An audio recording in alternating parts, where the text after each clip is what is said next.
and really appreciate it, Jim. Let's go to the man who calls himself Marshall from Arkansas. I'm sorry if I presumed your gender, Marshall, but go ahead. Yeah, Joe, I was curious. Do you know any mass murderers? And if you did, would you boast that you get along great with them? What are you getting at, Marshall? I think you have a mass murderer You know what I'm getting. in mind. No, I don't. I don't have mass murderers who live on my street. No, so why would you presume I know any? Maybe you do, Marshall, from Arkansas, because you like to get around. So tell us who you know.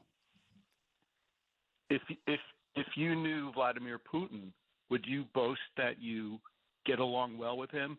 Kind of like how if you knew Kim Jong-un, you would exchange love letters with him.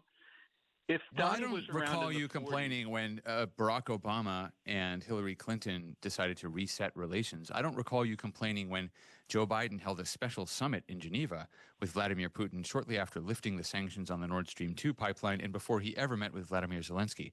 When you're president of the United States, you have to deal with people from other countries who may not be the nicest people. Right. You can deal with them in different ways, but certainly Democrats bent themselves into pretzels to appease Vladimir Putin. Trump's simply trying to end the war, and I give him a little bit of leeway in how he deals with people who are unsavory on both sides of that conflict.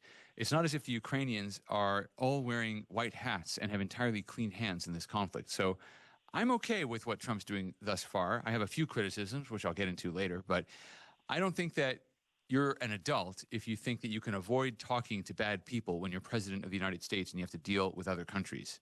Truman sat down with Stalin. I presume that you think that was okay.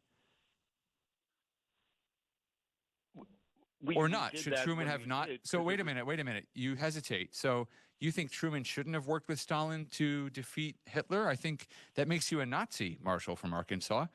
I guess that's the logical conclusion of your argument. Words in my mouth. That's not what I said. I'm not putting words in your mouth. I'm following your argument to its logical conclusion. If you think that you shouldn't talk to mass murderers, then Harry Truman should never have worked with Stalin, nor should Franklin Delano Roosevelt have worked with Stalin. So it sounds to me like you're a Nazi. Did Truman French kiss Stalin?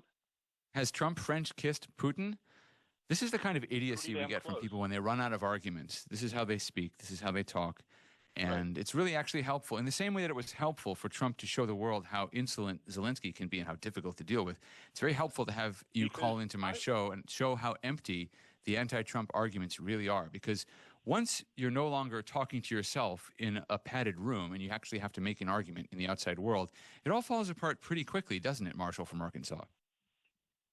I'm glad you clarified that, because I was starting to think that Donnie had kind of an affection for autocrats and dictators around the world.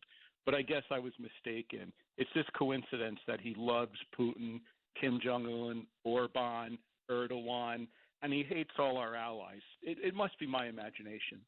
Oh, does he hate all our allies? Is that why he expedited $4 billion of military aid to Israel yesterday?